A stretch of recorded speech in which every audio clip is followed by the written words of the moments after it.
All right, so when we think about, when we look around us, we're all at different places in our life right now, and the Most High is actually dealing with us where we are in our place. We're dealing with some situations, in life that seem impossible. Every last one of us, and sometimes, we just don't know really how to get from day to day and how to kind of put things in perspective. But Brother Craig sung a song, and in the song said, "Let me see myself." And, when we go through the problems that we go through and different things, and we talked about how many times these things comes as a result of certain choices we made. It's not necessarily always, but many times they do come because of personal choices we made. But in the midst of it, what is it that the Most High is trying to tell us? Because there's something about us that He's dealing with when we go through these things. As hard as that may be to believe, because, sometimes we give ourselves too much credit. And sometimes we think more of ourselves than what we should. I want to share something real quick. That was me years ago. I used to look at myself and I used to put myself on a pedestal. And I did this unknowingly. And I used to say, when I used to see other people do things, wow, I can't believe they did that. What were they thinking, right? And I used to make statements like that. But then, the Most High came to my house. And He did show me myself. And it got to the point that, as I've shared before, my wife and I became separated. I moved out. I had an apartment and everything, and we had budgeted everything in a way so that we could still survive, at our individual places and everything. And I really saw how ugly I was. I did things that I'm not proud of. And I made decisions that I wish I could take back. And when I was going through the experience, my mother said to me, she said, "You need to grow up. You need to become a man." And I was like, well, but I am a man. So I didn't fully understand what she said at the time. But as time went on, the Most High taught me what it meant to really be a man. And I saw myself. And I saw myself for exactly who I was. And I was pretty disturbed by the image I saw. I was pretty disturbed by the image I saw. And I asked myself, how did I not see this before? How could I go all this time and not actually see this person? And in the midst of while going through the problems, I kept asking, why? Why am I going through this? What did I do so bad? I remember asking, what did I do so bad to get me to this place? And as the Most High dealt with me about everything and got me through that period, I realized it wasn't per se that I did something so bad. But I realized I had a certain trust in myself that I had not put in Him. See, I used to be one of those people that always used to try to be good enough. I always tried to stand out, and say, well, hey, I didn't do it for attention, but it just, I tried to be good enough. And instead of trusting in His righteousness, I trusted in my own. So I had a form of self-righteousness going on that I didn't see until going through this. And what's interesting about it all is that when I came through this all, I stopped trying to be good enough. Because for the first time I realized that nothing in myself was good enough anyway. And that it was only because of his righteousness that he would declare me righteous. As Brother Craig kind of touched on, even about Job.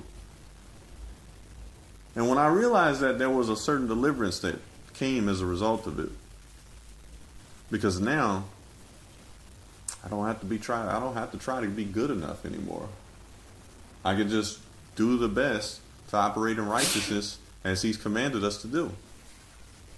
So I don't have the struggles anymore with trying to be good enough. And I mention this all because I remember a time when I would pray to the Most High and I would say, Father, I'm trying to be good enough, but I don't feel accepted. And that's interesting, right? Because that completely goes against what the Word says, right? The Bible says if you would put your trust in the Messiah and accept his righteousness and also the forgiveness that he offers, repent from your sins, be baptized, that you will be declared righteous. And yet, I thought I had did all these things, but I hadn't. And so the only way that I could see that I had not did all these steps was for him to come to show me myself. And if you haven't been through an experience where you've seen yourself, it's a hard experience. It's a hard one. Because now you have to look at yourself in the mirror and you have to say, wow, I wasn't as good as I thought. Not as righteous as I thought. And all this time I had been operating on my own power instead of his. But I couldn't see it. So I had self-righteousness, I had pride, and the Most High looked upon me and said, because you are my son, I'm going to rid you of these issues.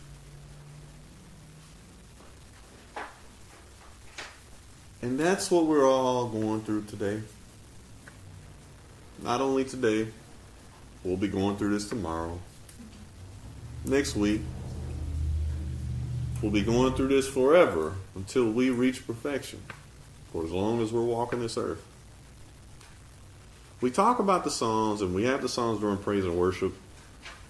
And the song that really sticks out to me is the one where he says, have your way. Brokenness. See, we're still at that point where we say the right things. But in action, we still don't really believe it. How do we know it? Because the moment trouble comes, we've sunken, and our countenance is lowered at that point. And it's understandable that none of us like trouble. None of us want trouble. As Justin pointed out with Job, he didn't want trouble, right? But one of the amazing things I look at with Job is how he responded to the trouble. Because that's just not how we respond to trouble. So we sing the songs and we say, hey, that I want you to break me. But breaking hurts. Breaking is not an easy task to go through. It's something that requires patience on our part, long suffering, as Brother Craig has been pointing out all day today, right? But it hurts. But he never said that you were not going to hurt. He just said that I won't allow more to be put upon you than what you can bear. So let's go to the 23rd Psalm. And that's a place that I'm sure we all know. Most of us probably can say the whole chapter by heart. But let's examine some things there. And this was a Psalm of David. And as we know, David wrote the vast majority of the Psalms. David was definitely a man of praise. David was not afraid to show his feelings about the Most High. He was not shy at all about it. So in Psalms chapter 23, verse 1, it says, a Psalm of David, the Lord is my shepherd, I shall not want. Now, what really is a shepherd? Well, that's actually Hebrew H7462, Ra'ah. And it means to graze, for example, in a pasture, to feed.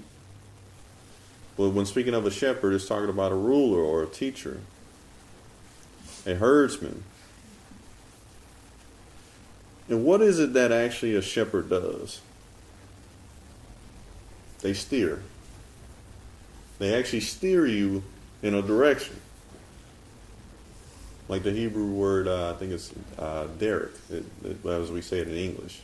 But it means direction, a certain pathway you follow.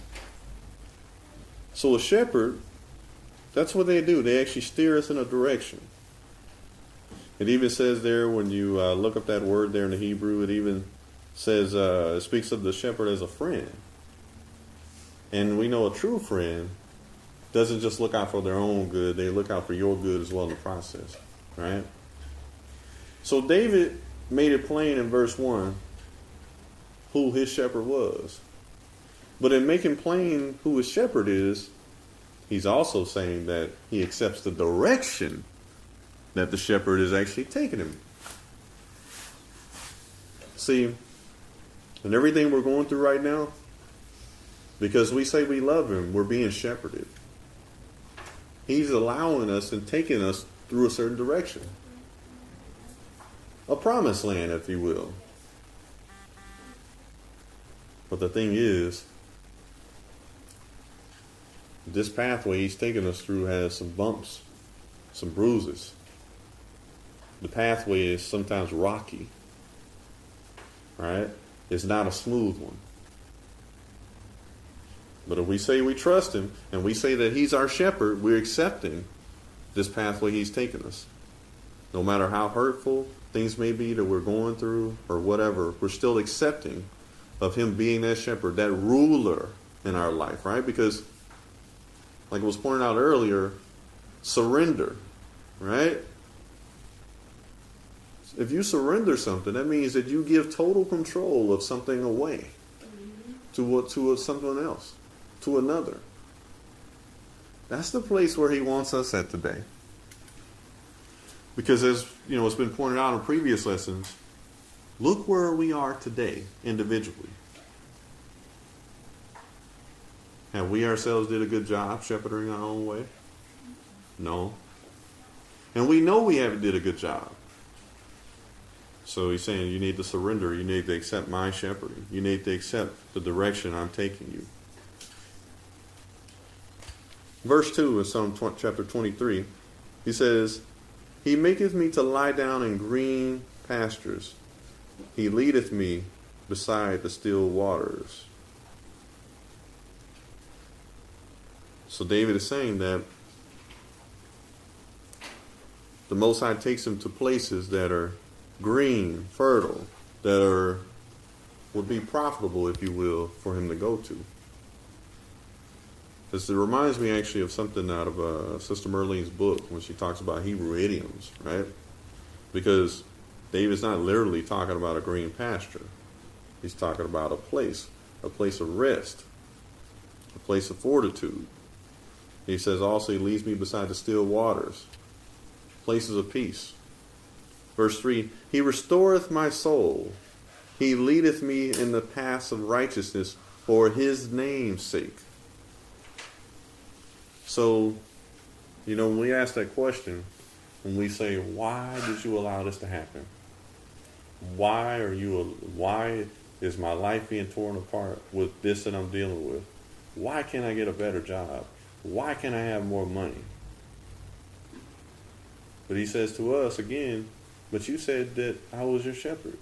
You said that you would accept my leading. Remember? I'm leading you in the path of righteousness because of my own name's sake.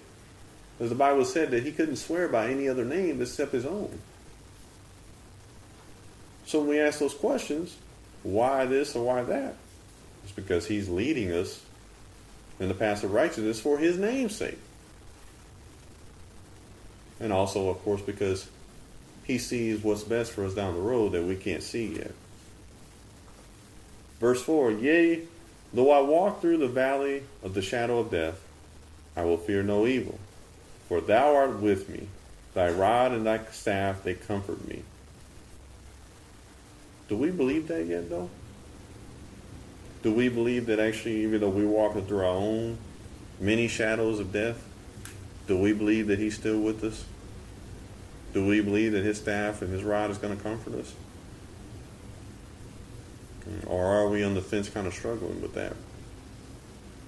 Because remember, we're at this point, and as we talked about in the book of Job, Satan has permission to actually wreak havoc in our lives where we are and to cause pain, problems, things like that. But the Most High is also the one that set the boundaries of how far it can go. Are we really accepting his shepherding today? Are we really accepting his leading, as painful as it is, as hard as it is? Are we going to say, not my will, Father, but your will? Let your will be done, as our Messiah said? That's a question that we have to ask within ourselves. Verse 5, thou preparest a table before me in the presence of mine enemies. Thou anointest my head with oil, my cup runneth over. Surely goodness and mercy shall follow me all the days of my life, and I will dwell in the house of the Lord forever. It's interesting that in this chapter, that David said, although I'm going through the valley of the shadow of death, although I'm having this problem right now where I have no job, although right now I cannot take care of myself, I don't have enough money, although I have these people that are against me, and I seem not to be getting any relief. And you can take although and then put whatever it is in your life right behind it. Although this is going on, David said, I will fear no evil. David was confident that the Most High was still with him. David was also believed that the Most High's rod and his staff would comfort him. And notice that David still talking about a shepherd, because a shepherd has a rod, a staff, right? When we see the little drawings of Moses, they a lot of times will have Moses with the staff in his hand, right? Signifying that he was a shepherd, right? Directing, leading the children of Israel. So, what's the point that we're trying to get at here? Okay, put yourself in David's place. Because all of us in here have said that we love the Messiah, we love him, and we're accepting his direction. Well, with that statement that we've all said, that we've all confessed at some point, let's put ourselves in David's place here, right? So since we have a shepherd that we say we've accepted, we shall not want. That means that we're going to have for everything that we need, and as we pointed out before, the scriptures there, if we would delight ourselves in the Lord, he shall give us the desires of our heart. But then look, David keeps talking about how, even though, think about something for a second. He's talking about being in the valley of the shadow of death here. But yet, while still being in the shadow of the valley of death, he still says in verse 2, you're making me to lie down in green pastures. You lead me beside the still waters. So how is it that David can be going through the midst of a trial right here and yet still say that the shepherd is leading him beside in the green pastures and beside the still waters? Some kind of way, David is still in peace. Although he's walking through the valley of the shadow of death. How is it that David understood that Because the shepherd, because he has surrendered his life unto the shepherd, and because the shepherd's leading him, you know what David understood? He understood that no matter where I walk, because the shepherd's with me, I'm still at peace. Because I can't go through the valley of the shadow of death unless the shepherd leads me through the valley of the shadow of death. How is it that David got this thousands of years ago and we don't get it today? As a matter of fact, we even have David's example to reflect on. See, nobody's ever explained the 23rd Psalm like this. Because the 23rd Psalm is expressing something. It's David's talking about something he's experiencing. But we're still at the point where we're asking why. But again, if we're asking why, then that shows we really have not accepted the leading of the shepherd. Because if we trust the shepherd, then we no longer say why. We say, okay, shepherd, I trust you. I'm going to go your way.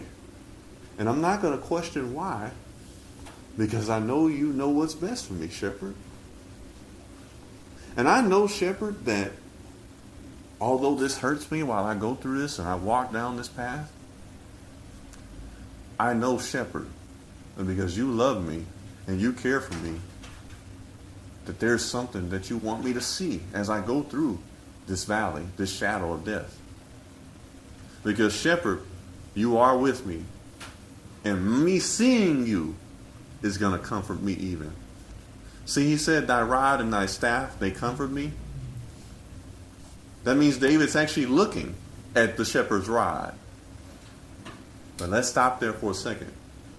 Do we all know what the rod is a symbol of? The rod itself is a symbol of authority. It's a symbol of power. It's a symbol of leadership. It's also a symbol of direction.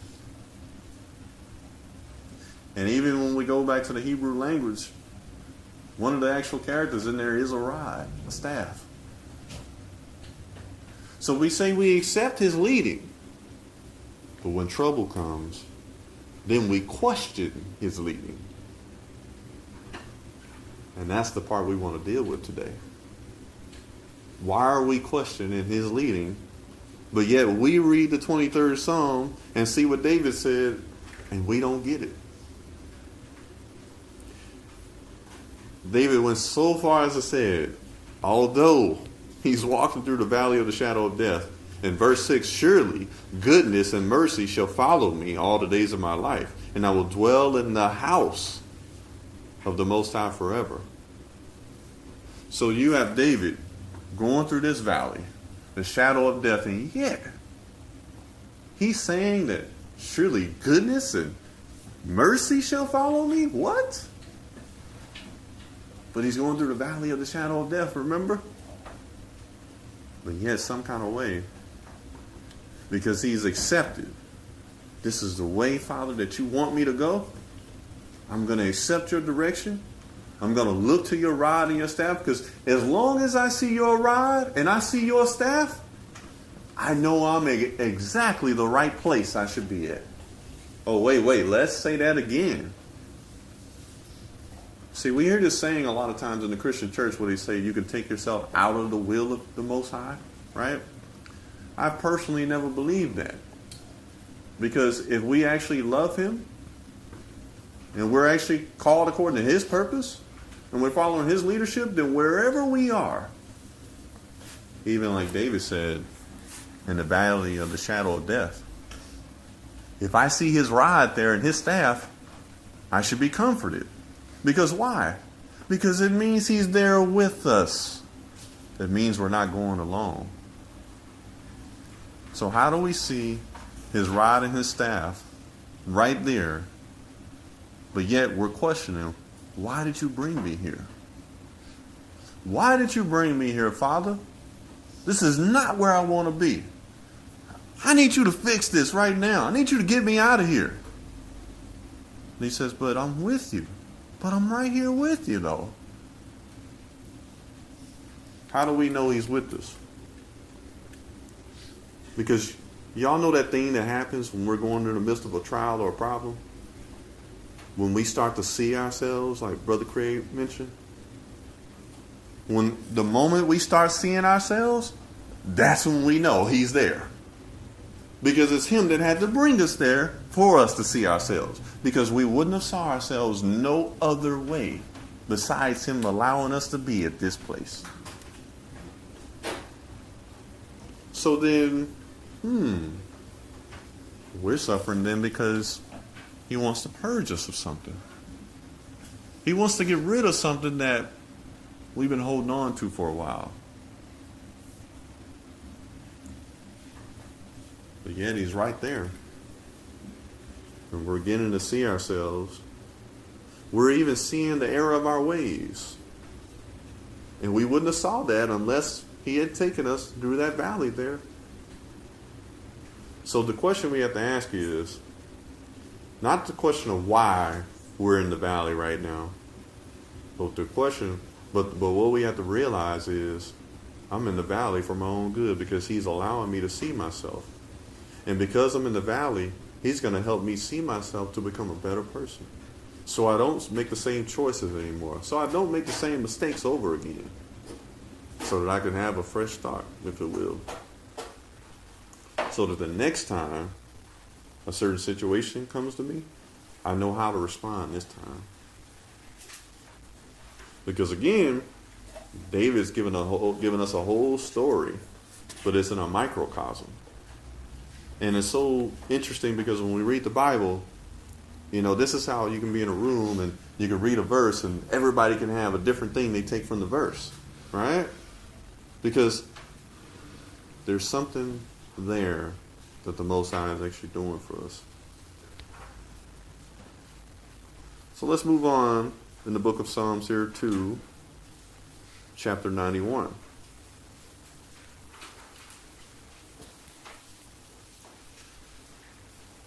And we're going to read the first verse here.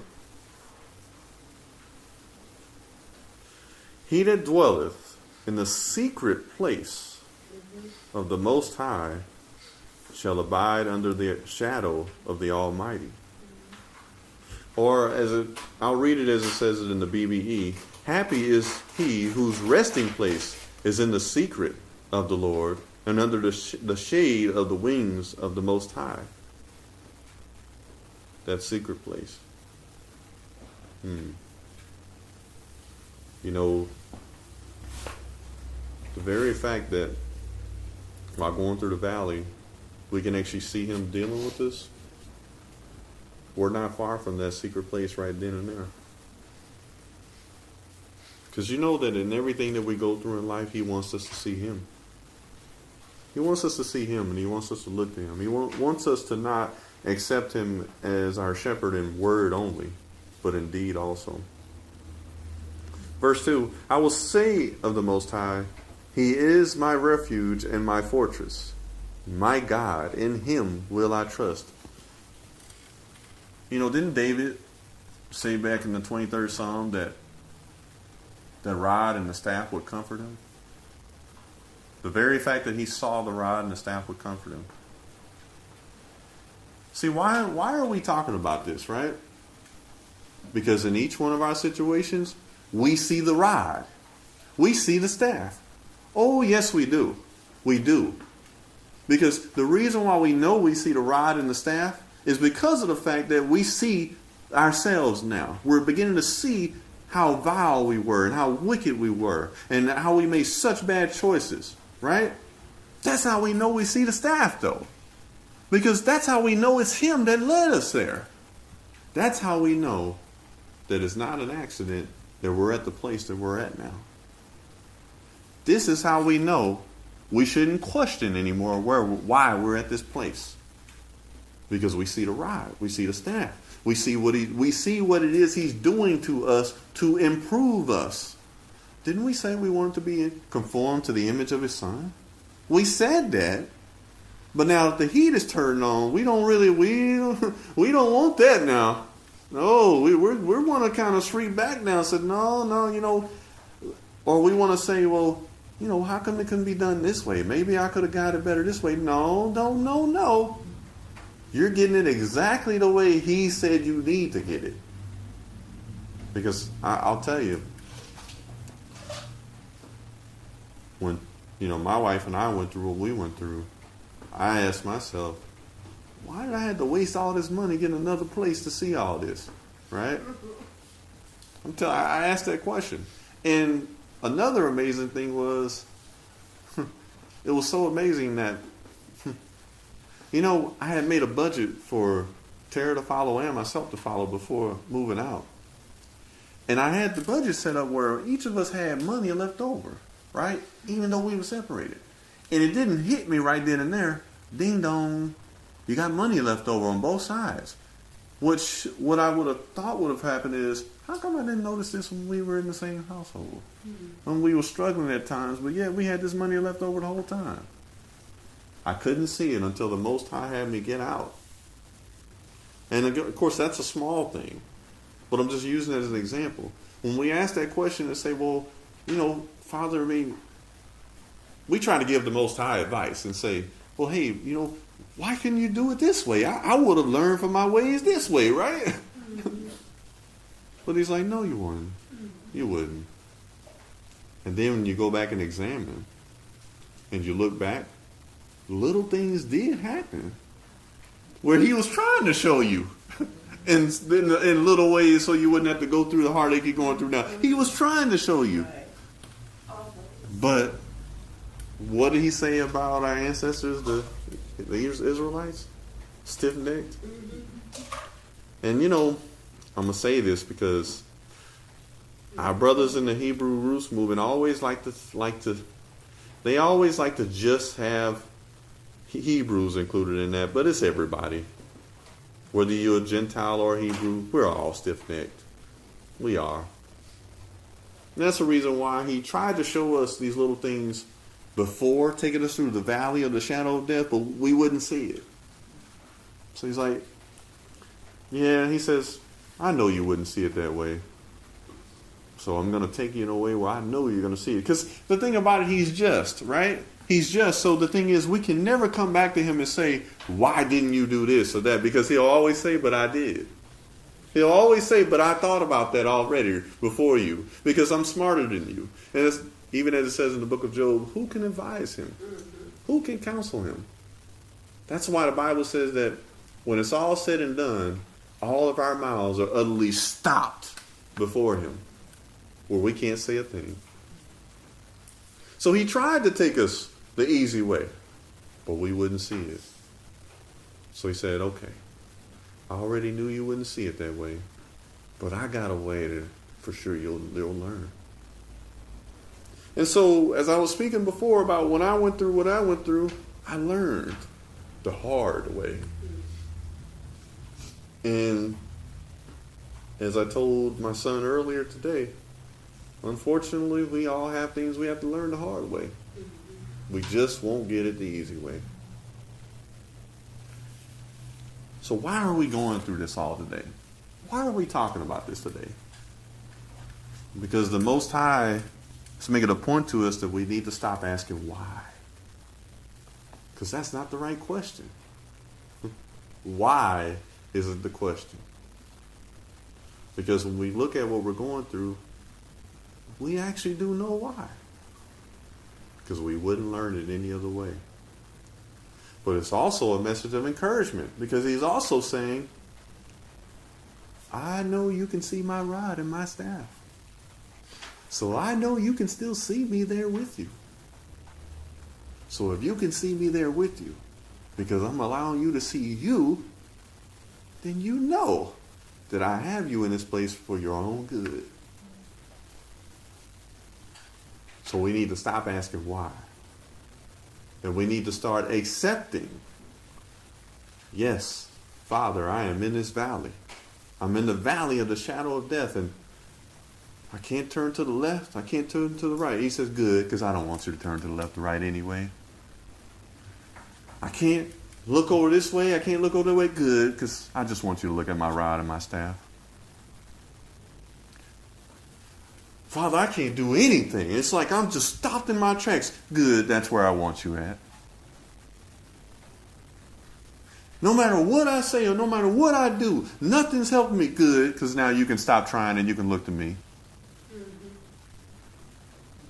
See, we see the rod and see the staff. And he's waiting for us to be like David and say, your rod and your staff, they comfort me. He's waiting. Because until we do that, it shows that we have a lack of faith. We see the rod and the staff, but yet we don't even believe in the one that's actually holding the rod and the staff. Oh, I know we say we do. We say it. But in practice, that's not what plays out. So he's dealing with us about practice.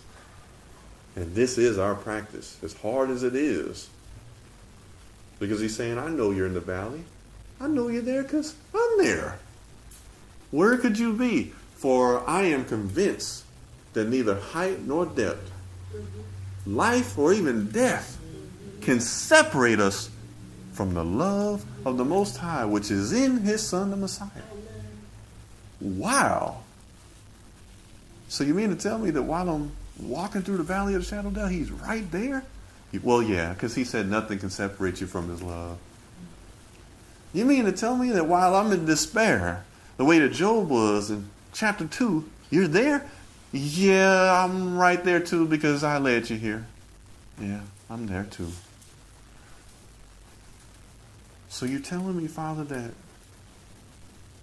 even though I question whether you're there or not, so you're saying to me today because I'm starting to see myself for how wicked and how vile I was and how I made terrible choices.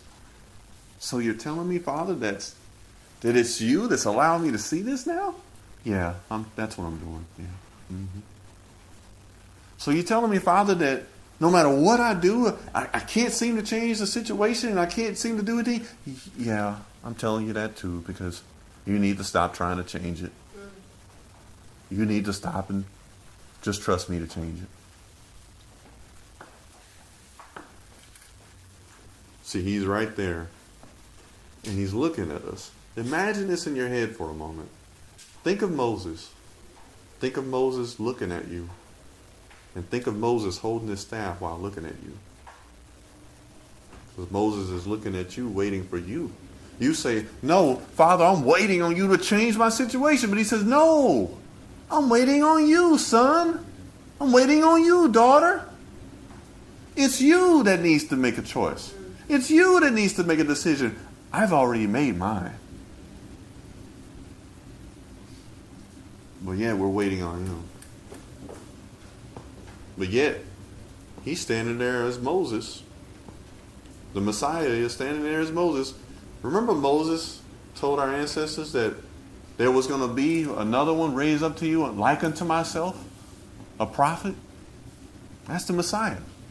So now instead of Moses, because we wanted to use Moses for us to get the image, right? Take Moses out now and put the Messiah there.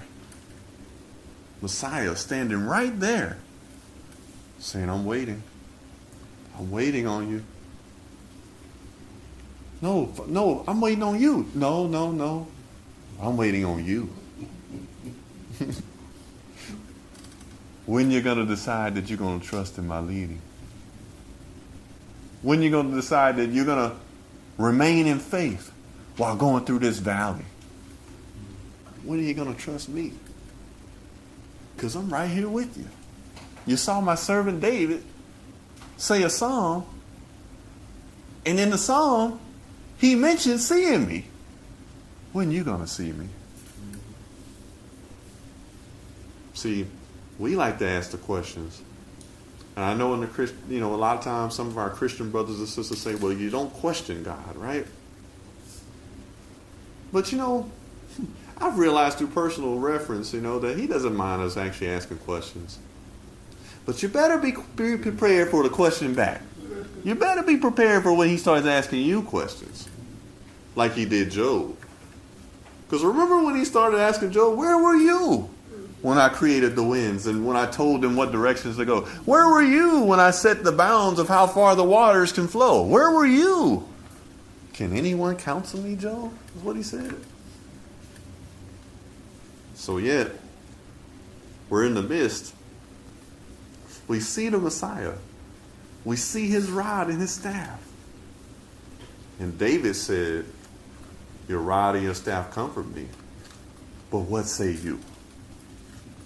What say you? Does his rod and his staff comfort you?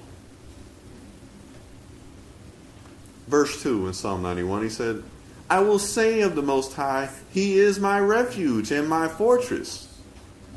My God, in him will I trust. See, we've been asking questions, but he's ready to start asking us questions now. See, that's what's happening here. The Most High saying, no, I'm going to ask you questions now. And the very first question he says, when are you going to trust me? When is my rod and my staff, i.e. my leading, going to start bringing you comfort? Because the problem is we see it. We know it's his leading. We know it. Like seriously, there is none of us in this room or none of us on this call listening that do not know that it's his leading. We know it. But yet we're still not comforted. So he's starting to ask us questions. And he will be asking us questions beyond this meeting today. Oh yeah. So we can prepare for questions tomorrow. Let's not even wait till tomorrow. You can prepare for questions tonight, next week, all the way through Passover, because y'all know he's getting us ready, right? Getting us ready for the Passover lamb. And he's dealing with all these crevices in these areas, these dark areas that we've had off limits all this time. So he's asking us a question now. Verse 3, surely he shall deliver thee from the snare of the fowler and from the noisome pestilence. Walking through the valley of the shadow of death. Yet he's leading me to green pastures. Where are there green pastures at in the valley of the shadow of death? Where are the green pastures? Where are the still waters? But yet he's going to lead us there. Through the valley of the shadow of death, though. Isn't that amazing? There's nothing too hard for him to do. There's nothing too great for him to do. His hand is not too short that he can't save us, as Isaiah said. But yet he stands there waiting on us. And all this time we thought we were waiting on him. Wow, we must be in a rude awakening today, don't we? Wow, we're a little surprised today at this word, Wow. You're waiting on me, Father? Me? Yeah, you. Yeah. I'm waiting on you. Yeah. Because you're still trying to do some things on your own right now outside of me. Instead of looking at my rod and my staff and just following my lead. You know I got you here, so why aren't you confident that I'm going to bring you through here? Verse 4, he shall cover thee with his feathers, and under his wings shalt thou trust. No, under your wings. No. He said under his wings, his truth shall be thy shield and buckler. Didn't we talk about the warfare weeks ago, maybe a month ago? We talked about the breastplate of righteousness. Y'all correct me now if I have it wrong now. The belt of truth, the breastplate of righteousness we talked about, right? Even here, he says his truth shall be thy shield and buckler. Well, let's talk about what is his truth. You know something that is his truth? The fact that you know he actually brought you to where you're at. That's a truth. That should be a shield and buckler to you. Because that should tell you to say, I know you brought me here. I know you're allowing me to go through this. So you know what? Because it was you that allowed me to go through this, I can trust you then. Because you're all knowing. And you brought me here. Wow, I can actually trust you because I know the truth that it's you that allowed me to be here. And then, as you showed me the example in Job, while the enemy is trying to wreak havoc on me while I'm walking through the valley of the shadow of death, he's has limits placed on him as far as how far he can even go with it. Wow, Father, I'm so amazed because you did this. Wow, you're so much smarter than I. Because it's his truth that allowed us to get there.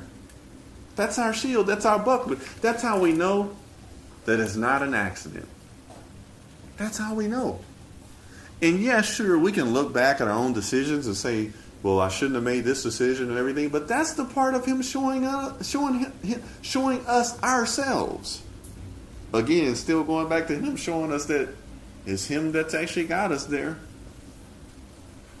It's him. So why can't we trust in knowing, okay, it's you that got me here?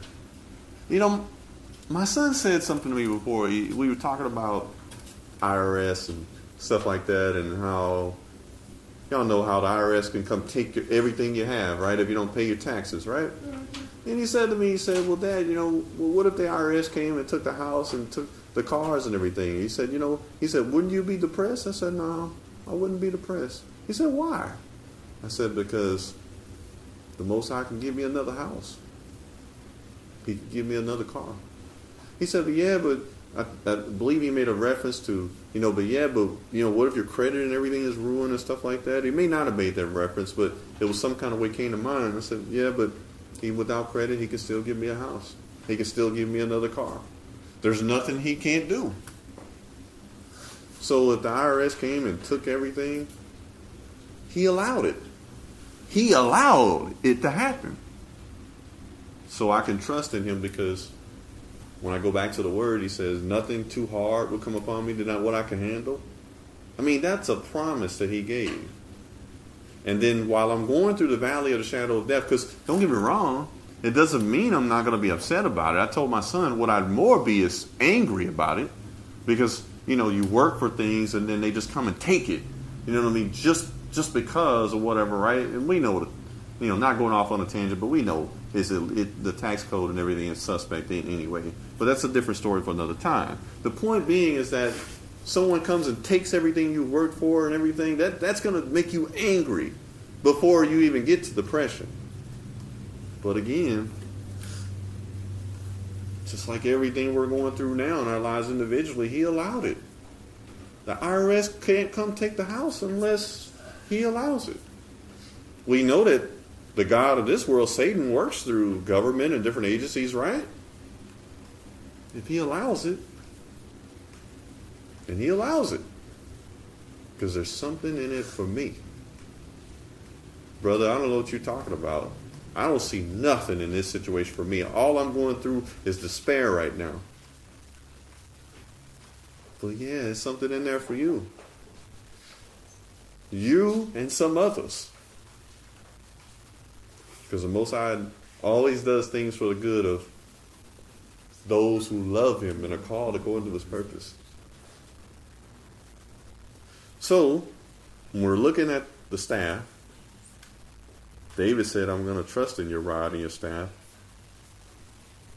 We see his staff. We see his rod. Which gives us confidence knowing he's there with us. Because otherwise we wouldn't see ourselves. And here in Psalm 91, because Psalm 91 was, I believe this one was written by Moses.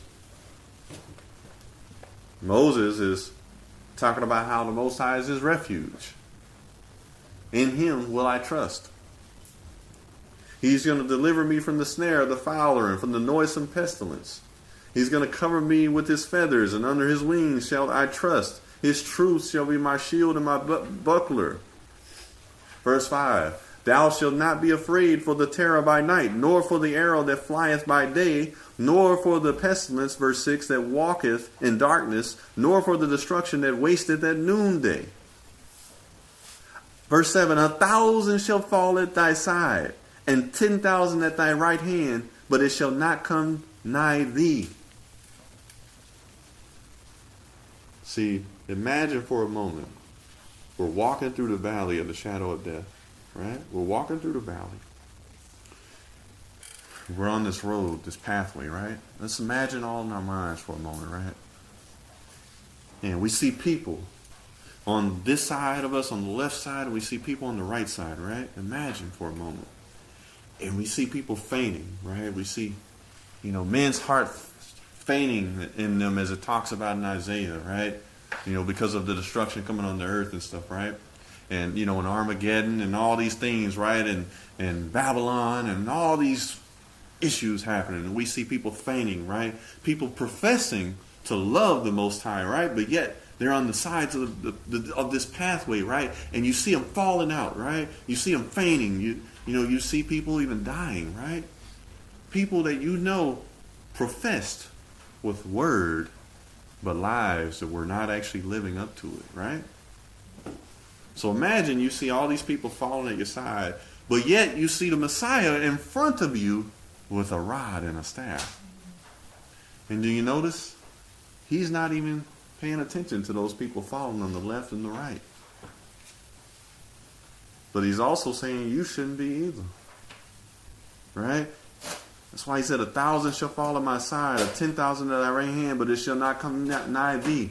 Because if you're following his leading, if you're accepting his leading, then when you see those falling out at the left and the right, you know what all you're going to be doing? You're just going to be looking at him. You're just going to be following his leading. You're just going to be looking at that staff and saying, thy rod and thy staff, they comfort me. See, you can do that when you see him there with you. We all know the story of footprints in the sand, right?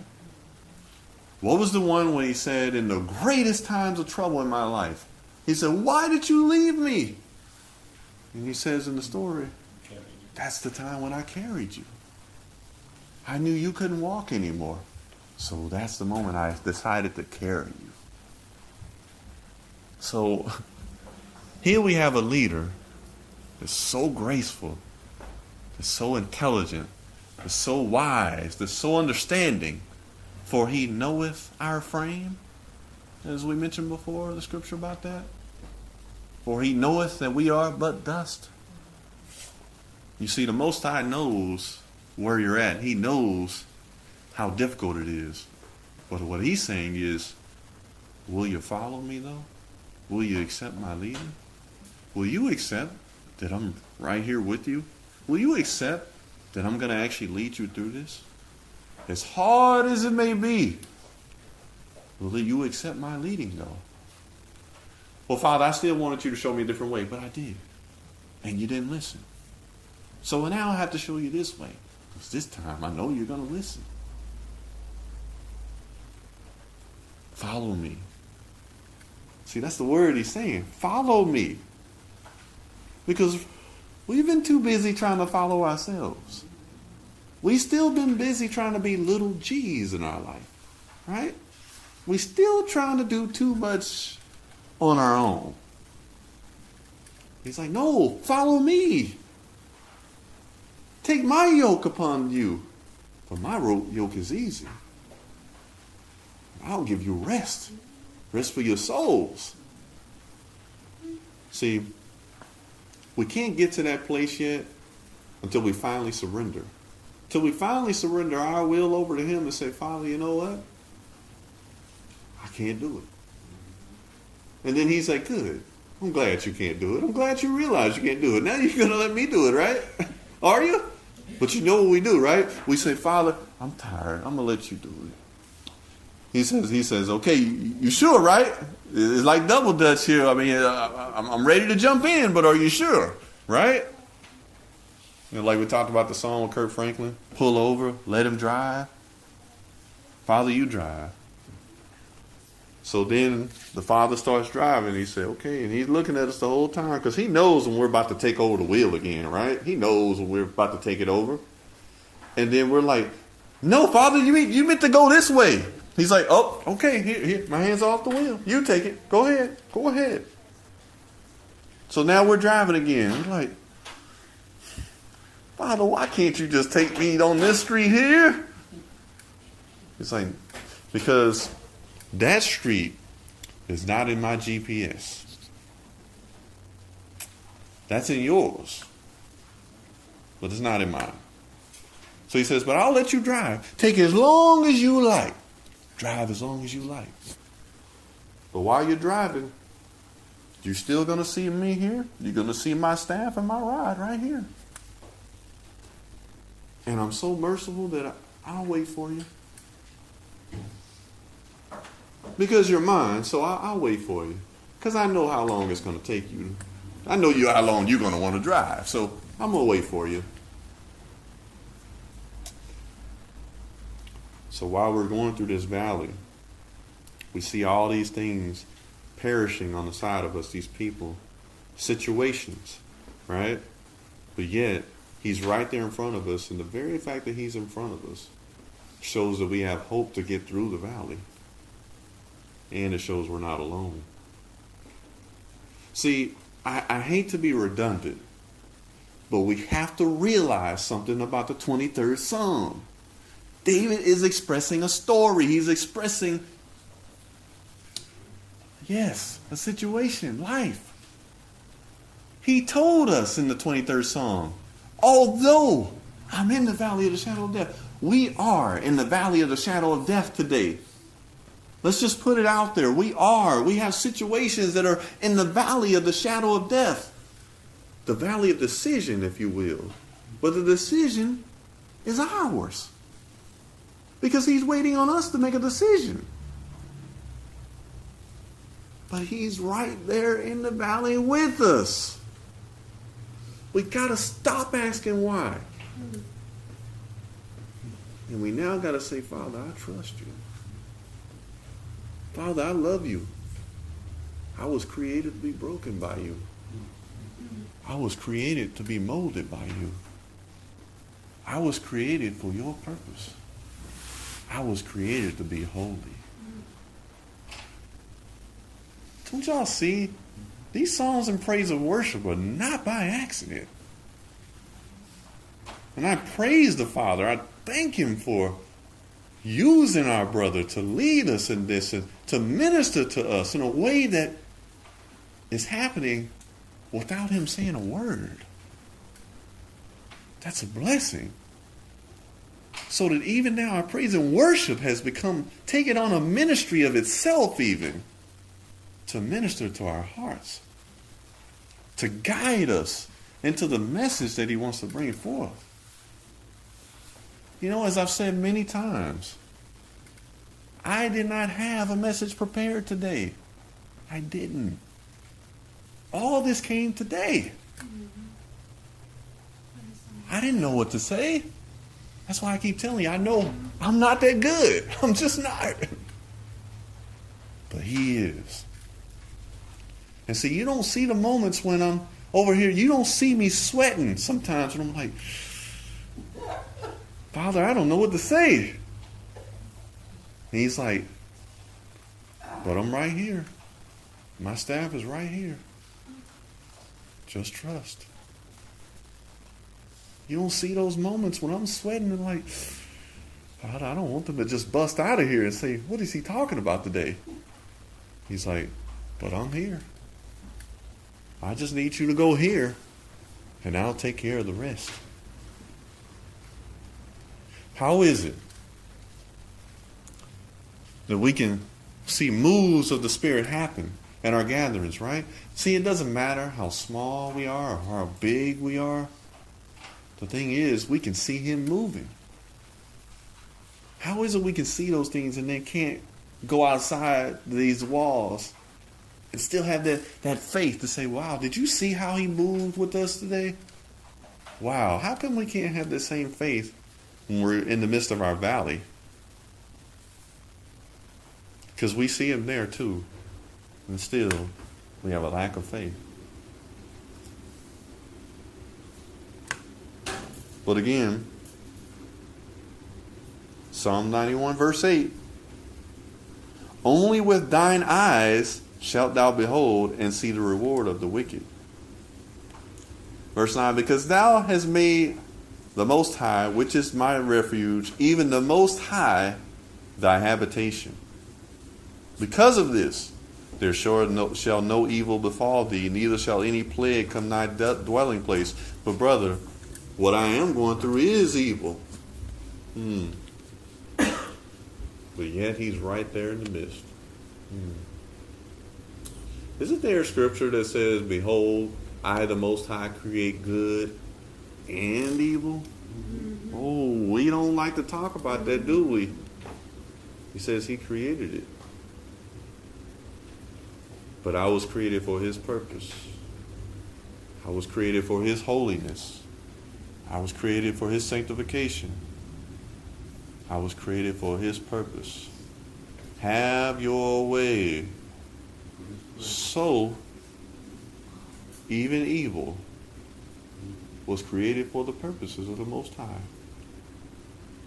Because I can say that while Tara and I were going through our situation, yeah, it felt like evil. But man, look at now, I'm on the other side of it, the valley, right? I'm on the other side of the valley now, and I'm just like, wow. Now I understand why he took me through the valley. And I want you all to know something interesting that I said to Tara afterwards. I said, you know, the strangest thing happened while I was going through this valley. Because believe me when I tell you, it was like a valley. It was like the valley of the shadow of death. I will even confess, there were times when I thought I was going to lose my mind literally. This was the hardest thing I had ever went through in my life. And I thought I was going to lose my mind literally. I can say that Justin was there. He knows how I felt. He can also tell you that sometimes I was in reclusion. Sometimes he didn't hear from me for a while. And he would worry. But I told Tara something that was interesting. I thought it was interesting while I was going through it. I said to her that it's so strange that while I'm going through this, I can feel the Most High there. And that had never happened to me before, going through a trial, where I could actually feel him there. And I told her, I said, this is the strangest thing, that I'm going through this hardships. This is so hard, but yet I know he's right there. And I'll tell you, I was in that apartment, and like the book of Job, chapter 33 says, he would come to us sometimes in the midst of our sleep and seal our instruction. That happened to me. He was right there. I would wake up sometimes in a sweat in the middle of the night, right? In the middle of the night. Wake up in a sweat and be afraid. And I remember something calm happening at that moment that would say to me, it's okay. Go back to sleep and rest. See, I'm telling you, I can't talk about this unless I experienced it. I experienced it. I experienced going through the valley and knowing he was still there. That's an experience unlike any trial or tribulation I ever went through. Because I used to ask the question, is he there? But multiple things are happening today where he's telling us, yes, I'm there. But not only that, he's actually calling our attention to the fact that he knows we know he's there too. Sometimes we just have to open up our eyes and look. But because we look at the wrong things, we lose track of what's actually happening. Verse 11 in Psalm 91, for he shall give his angels charge over thee to keep thee in all thy ways. Or, and I like how it says in the BBE, for he will give you into the care of his angels to keep you wherever you go. Verse 12, they shall bear thee up in their hands, lest thou dash thy foot against a stone. Thou shalt tread upon the lion and the adder, the young lion and the dragon shalt thou trample under feet. So what is he saying by all this? He's saying that while we're going through the valley of the shadow of death, he's going to give us victory. He's going to place us on ground where we can walk through. Like the Red Sea. We're going to be able to walk through as long as we follow his leading. Verse 14, because he has set his love upon me, therefore will I deliver him. I will set him on high because he hath known my name. And I like how the BBE says it. Because he has given me his love, I will take him out of danger. I will put him in a place of honor because he has kept my name in his heart. I love the way that's stated. Verse 15, he shall call upon me and I will answer him. I will be with him in trouble. I will deliver him and honor him. But I know, you know what we want to say? Well, I've been calling, yet I'm still in this situation. But take an inventory of today. Do we understand that the word is coming like this because he's actually answering a prayer? He's actually answering a prayer telling us, yes, I'm here. And I need to show you some things so that you know I'm here. The very fact that he's speaking to our situation shows that he's there. Because if he wasn't, he wouldn't bother even to discuss it with us. He wouldn't even bother to reason with us about it. So the very fact that he's pointing out, remember something that was said a long time ago that the Most High was going to invade our space? Some people weren't here when that was said, but that was said about a year ago. And when the Most High invades our space, he comes into all those secret areas that we keep back and that we don't want to talk about, that we want to keep on the back burner, that we want to just keep just to us. But he's answering a prayer today because he's showing you that he's there. But he's also showing us that you can't get through what you're getting through, what you're going through, unless you start trusting in him. See, David got the point. David understood that even though I'm here, I got to trust you. But we should be thanking the Most High that we can even see him there. Because we can. We can see him. We can see him. Verse 16, with long life will I satisfy him and show him my salvation. Did we notice there that it said, my salvation? His salvation? Again, take us back to, I was created for your purpose. I was created for your pleasure. I was created for your glory. Have your way. Are we going to forget that? Even the way of salvation is his salvation. So, what should we take away from today? Here's what we should take away from today. I'm walking in the middle of the shadow of death, but I see him. I see the Messiah. I see his rod and his staff. Because I see him in the valley of the shadow of death with me, I'm not alone. Because I see him, I'm not alone, and I can trust that he's going to lead me through the valley of the shadow of death. Because I see him, and I'm not alone, and he's going to lead me through the valley of the shadow of death, I'm going to trust him. Because I see him in the midst of the valley of the shadow of death, with this rod, with this staff, comforting me, leading me, I know that I'm at the very right place right now in my life. No, you're not. You're old and you missed out a long time ago. That's what the enemy wants to say. See, that's what the enemy wants to say to us, right? No, you missed out a long time ago. You should have did it a long time ago. No. Because David said that surely mercy and goodness will follow me all the days of my life. That means young, old, middle-aged, whatever. David said that. So surely, since I'm in the middle, in the shadow, the valley of the shadow of death, I see you, Messiah. I see your staff.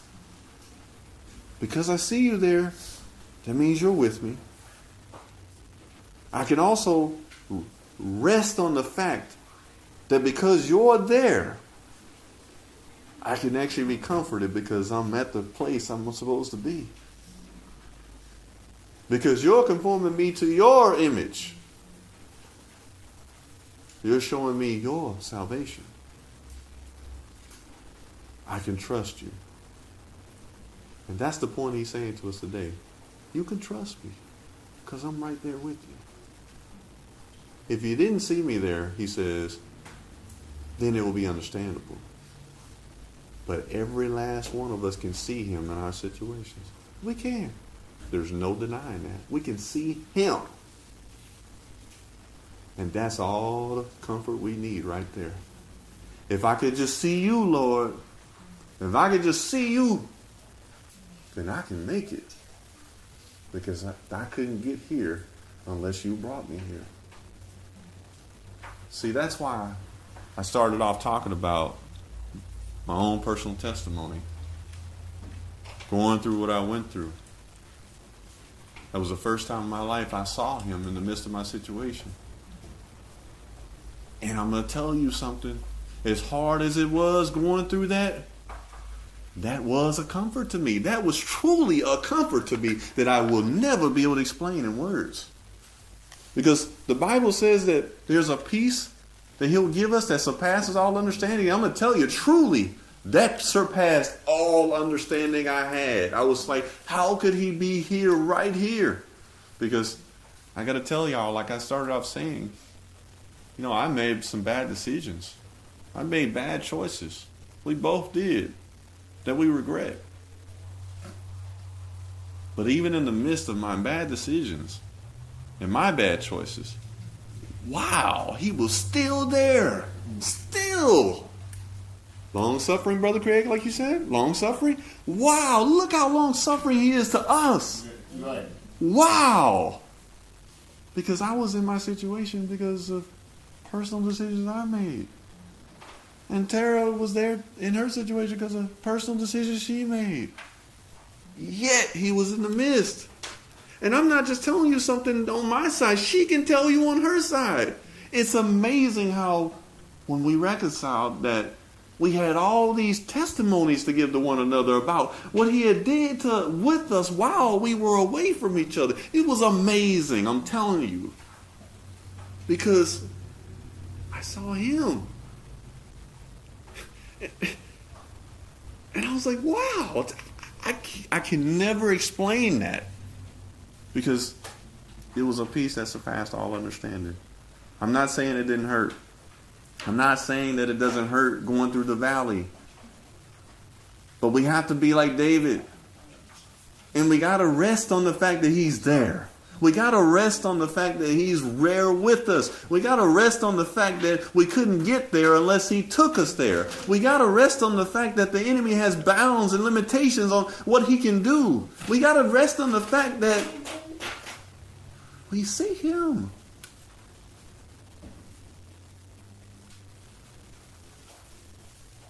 So,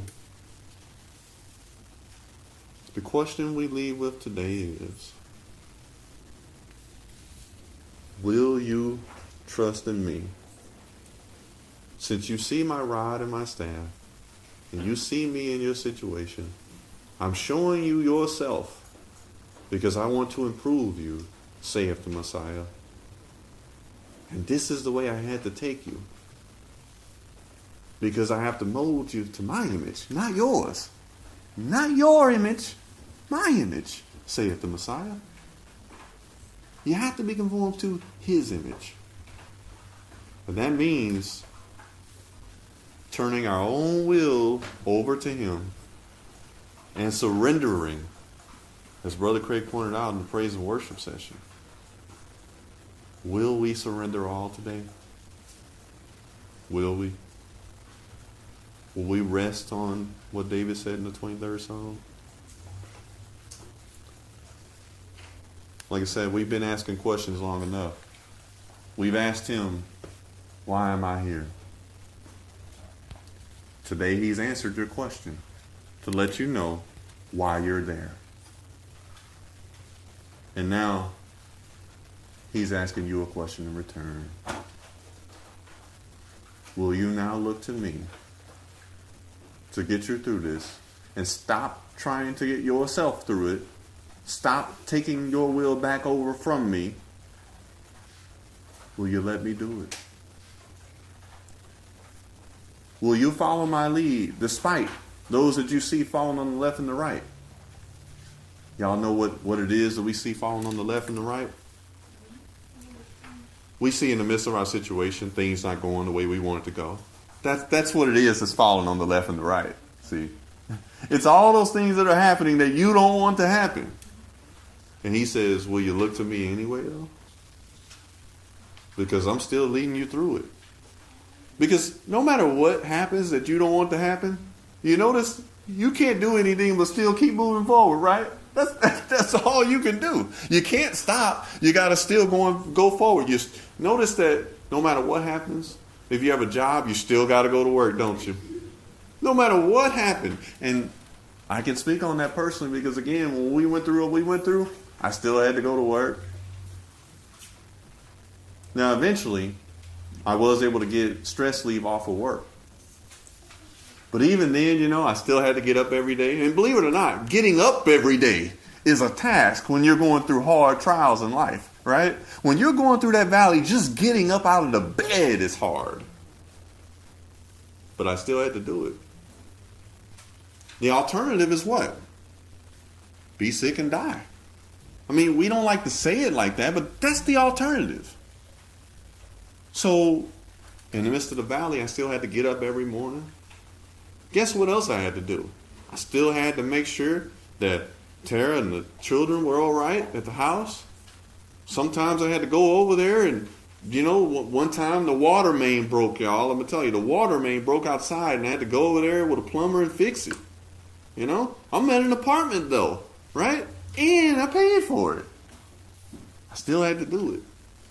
No matter how upset and angry I was at my wife at the time, no matter how upset and angry she was at me at the time, no matter how betrayed we felt amongst each other, we still had to be parents to our children. My point is that this is those things. When He talks about those falling to the left and the wayside, the left and the right, we have to understand those are situations. We have to bring it practically to our lives. So situations are still happening on the left and the right, but you still have to get up.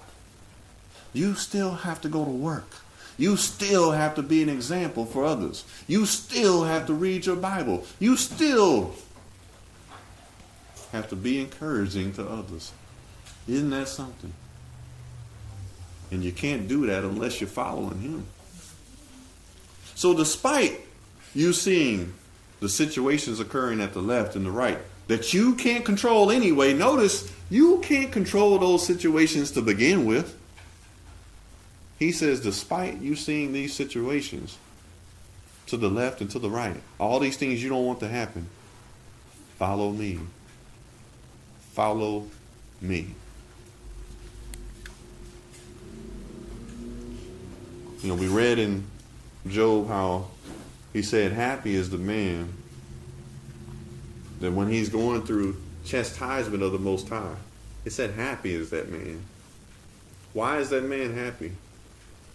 Because that's the moment, if that man or woman realizes that this situation is molding them into the image of His Son, that's why they're happy. Because essentially their prayers are being answered. Don't we say, Father, I want to be like you. I want to be just like you. I want to do like you want me to do. Well, the Father says, well, okay, good. I'm glad you do, because I'm going to make you just like my son. I'm going to mold you into his image. So I'm glad that you're accepting that. So again, happy is the man who endures chastisement. And as it says in Hebrews chapter 12, if we endure chastisement, the Most High dealeth with us as he does a son. So let's keep this in mind as we go through our valley. Let's keep our eyes focused on him. Let's remember that while going through the valley, situations are happening on the left and the right that we can't control. But he says to us still, I don't want you to look at what's happening on the left and right. I don't want you to look at those impossible things that are happening in your situation. I don't want you to look at that. I need you to look at me. I need you to trust me.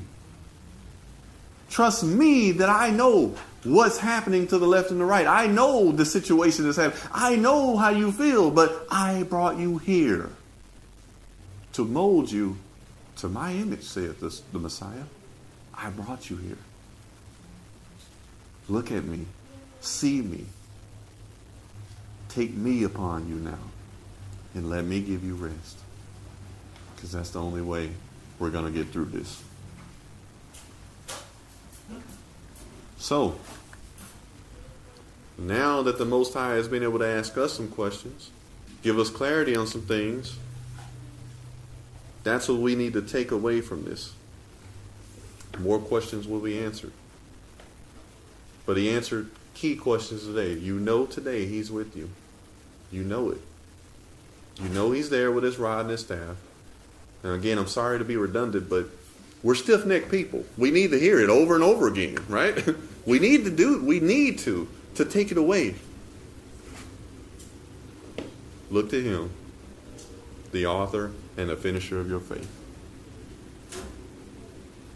With that, we're going to say shalom to everyone.